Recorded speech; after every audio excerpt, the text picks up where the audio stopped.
this is Jesse with After Dark Racing. Today we are doing a fun project. We got a set of TBM brakes, the medium duty for a 2017 Camaro ZL1. Going to be doing these brakes for some super lightweight reduction in the front end. Hopefully with some increased stopping power. They're quite a bit smaller, but a lot of good reviews said guys are stopping just as fine or whatever. So we'll see how it goes. Here's what the brakes look like all unboxed. You got your caliper from TBM, nice and light. You got the hubs that the rotor bolts onto and the rotor.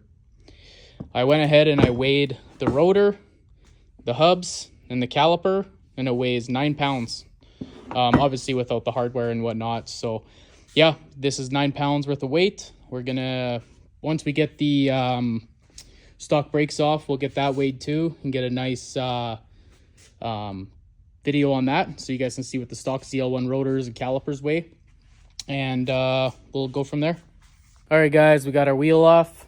I'll show you a quick video here on just how big and how heavy these stock calipers and rotors are on these ZL1s.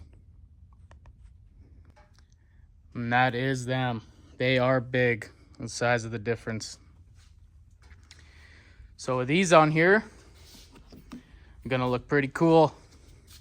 Get that new hub on, get this bolted up, put the new caliper on. It's gonna be pretty badass. And just like a quick one for a size comparison, guys, this is crazy. Let's see if I can get a better one here.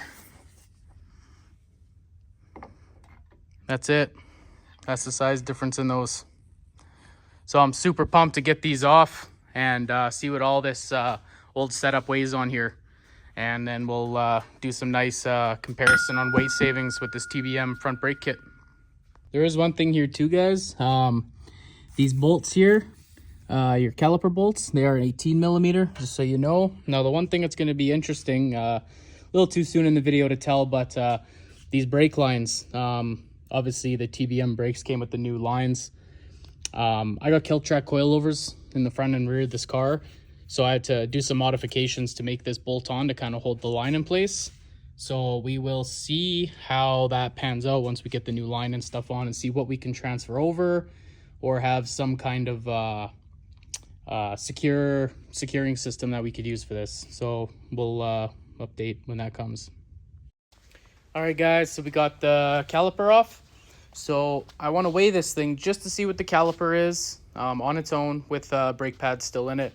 Now I was a little surprised for the weight of it, how light it does feel. So scale zeroed out. Let's see what this thing comes in at.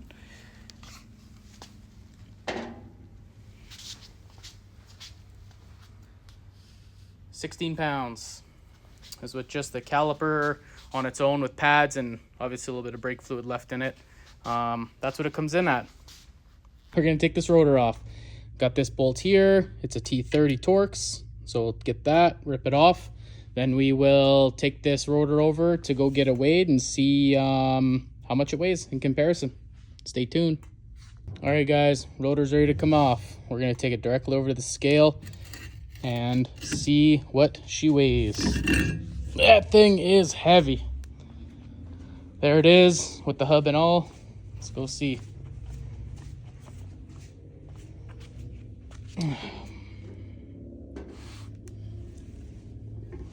All right, moment of truth. 29.5 pounds. That is heavy. That is heavy. Let's see what the caliper on there too.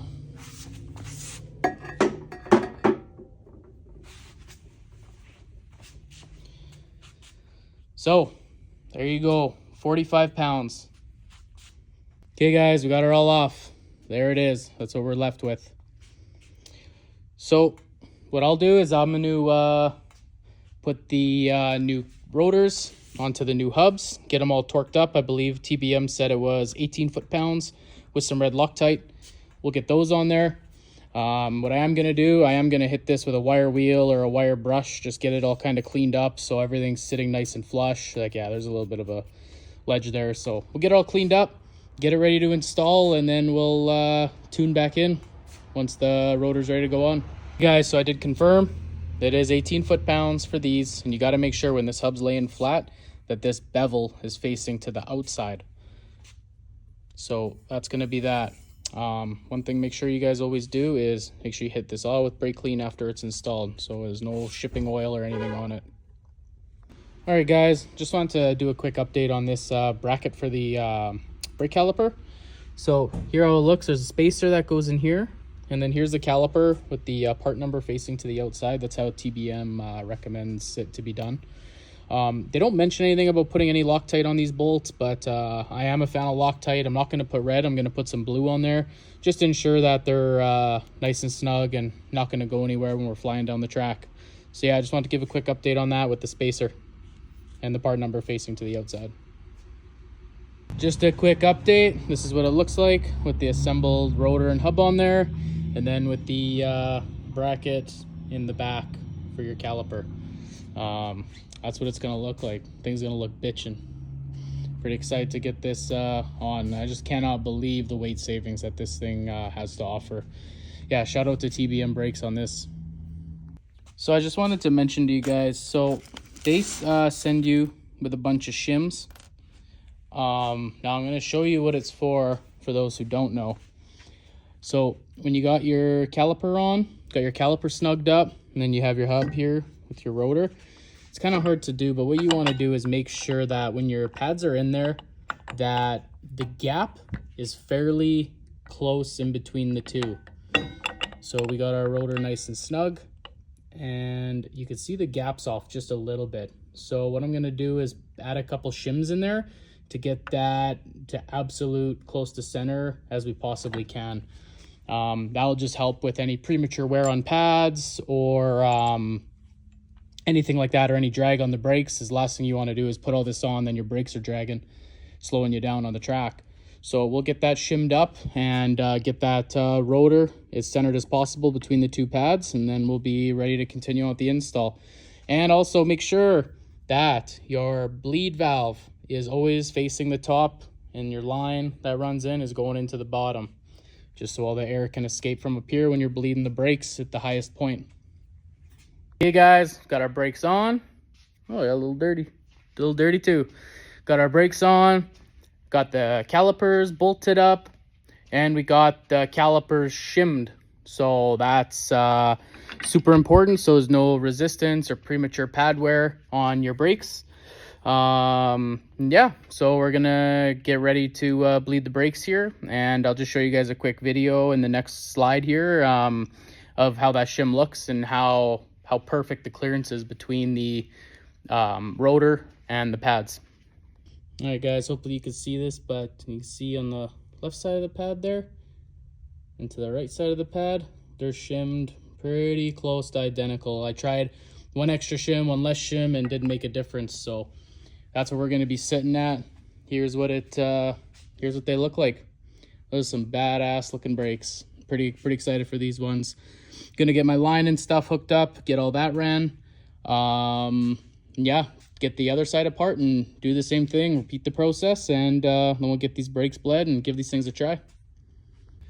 Also, to get to your brake line here, you're gonna have to take this little inner fender off. It's just a T15 Torx, takes it off. Get out of the way. Now we got access to take the old brake line off and get our new one installed up in there. Okay guys, so we got this all pretty much ready to go. Got the new brake line ran. I got a little piece here that slides off that holds this assembly in. So you have to pop that off, run your new brake line up to here through the bracket on the frame, and then hook your brake line up. With the stock brakes, there's some stuff that holds your ABS wires and stuff on, so I just zip tied it because I don't have any of that because of the Kel-Track coils I have. So I just zip tied this away. Brake line's hooked up, it's all ready to go. But what I am gonna do is I am gonna make a little custom bracket. Let's see, get this thing to focus off here. So to kind of hold this brake line just away from the shock a bit so it's not rubbing it all. So that's about the only other thing I'm gonna do under here, but the rest is all buttoned up, pads are in, brakes are shimmed. everything's good to go. So then I'm going to repeat the process and go do the other side, and then I'll come back when it's time to bleed the brakes.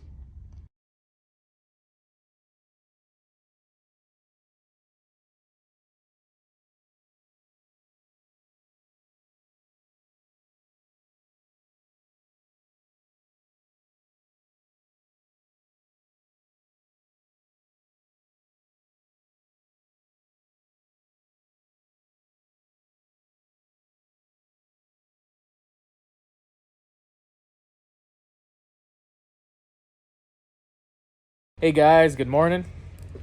Back at the race shop here and just finished up those TBM brakes on the car. Got them all bled last night and just went for a good test drive this morning here. Rebled them again just to ensure that we were good to go. Yeah, everything went great with them. Brakes worked awesome. Did a couple good heat cycles on them, get them broken in nice. But yeah, no, everything worked great on the brakes. They got them really dialed in on the engineering. Didn't have to trim nothing, didn't have to do nothing, just full bolt-on application, and they were good. So yeah, I'll just show you a quick little video here of the brakes all finished up, and that project's a wrap. Got a couple cool projects I'm going to be doing here in the near future, so don't forget to subscribe and tune along for more.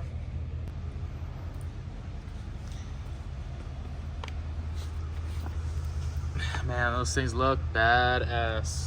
I'm pretty pumped with them. And with the weight savings too, well worth it.